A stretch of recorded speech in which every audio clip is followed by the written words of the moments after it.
Hey guys, welcome back to the channel. I'm looking at Star Trek Picard Season 3, Episode number 7, and we're coming to the end. Just another 3 more episodes left for this show. This wonderful season, Season 3, which compared to Season 1 and Season 2 is an absolute gem. And we start this episode with the Titan hiding out in the ruins of some space battles and debris of starships. And we find out that the changeling infiltration is much deeper than we initially suspected, including Tuvok. Welcome return, Mr. Tim Russ. Wonderful character, wonderful actor, Tim Russ. He appears briefly on screen speaking to Seven of Nine, and find out that he's actually a changeling. Seven is able to understand that, by using a couple of quotes, couple of things that the real Tuvok should know, something a little bit more personal. She's able to find out that it's actually a changeling.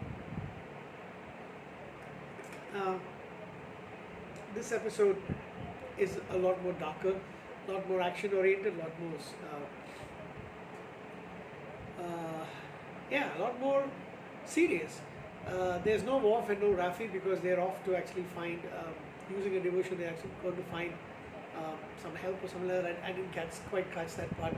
But mostly we learn about how these different changelings, this offshoot of changelings came about. They were experimented on by a scientist, on a mission that is sanctioned by Section 31. Section 31, as most of you guys know, is the secret organization within Starfleet that most people do not know about. A lot of officers do know about. Some people think it is a myth, but it's absolutely real, as we've seen in Deep Space Nine, and we've seen a little bit in Star Trek Discovery. And there were plans to actually have a series dedicated to Section 31, but apparently it's not going to happen, I guess. Anyway, so the lead scientist, basically who's Vadic, she was a human scientist who was cruelly experimenting on changelings who were brought in by Starfleet during the war, and even after the war ended, the Dominion War ended. She kept on experimenting, basically torturing them, burning, putting a lot of things in it. It's absolute torture until they finally got the upper hand. They evolved. The experiments that they were being conducted basically hastened their evolutionary process, so they can now easily mimic anybody, any solid, and they also, I guess that explains the fact that they can also hold their solid form for much longer, even after death, apparently. So Vadic and basically one of them infiltrated the scientist, and that basically is Vadic. So now they have the face of the torturer as well. It's actually kind of sick and very dark.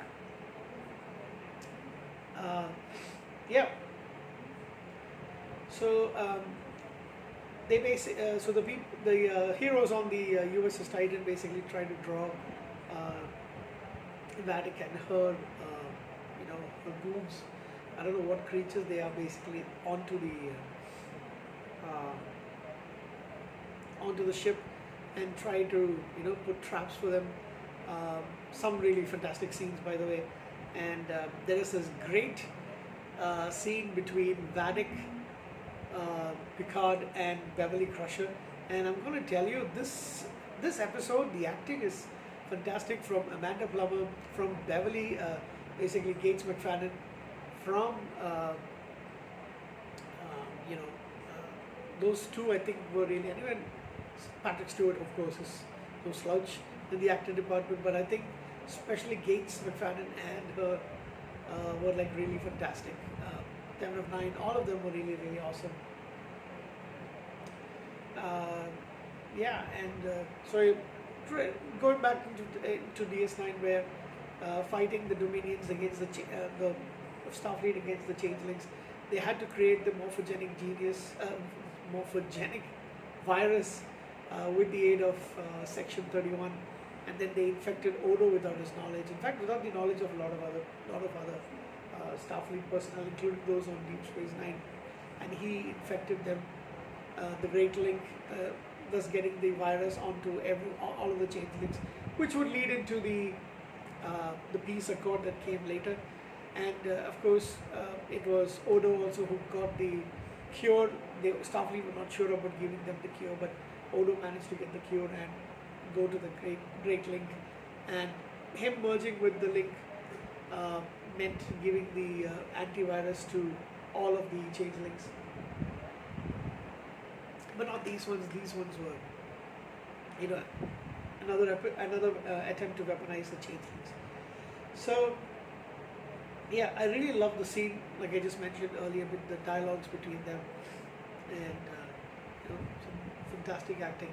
We also find that Jack has got a little bit of telepathic abilities. He's able to control Sydney while she's fighting one of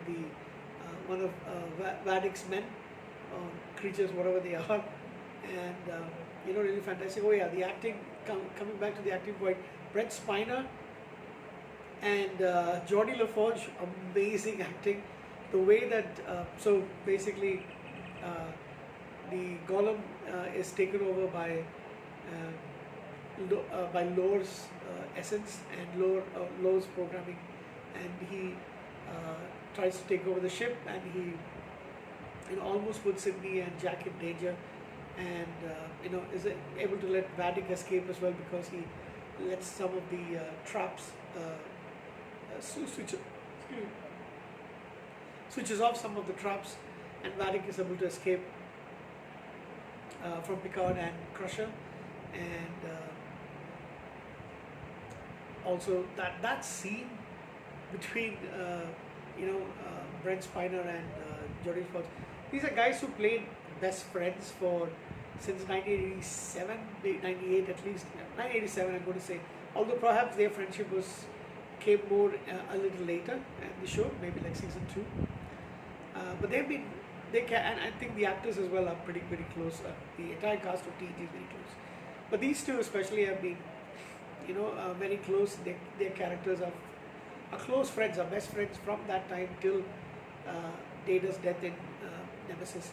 So he's appealing to try to get Data to take control of the Golem from Lore, so that his daughter can be saved. And he's in tears, he's crying, and then Data is like, "I'm here, Geordie," and that's tears well up in my eyes as well.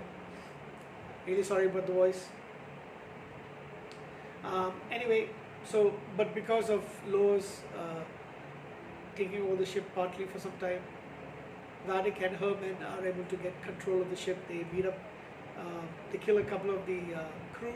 They beat up William Shaw and toss his bloody body onto the bridge. They are outnumbered, they're outgunned, and she takes over the spaceship. She also tells them something that Jack, you're finally supposed to find out who you actually are, and that leads me. I wish they had actually ended with the reveal at that particular point, but I guess we have to wait till episode number 7.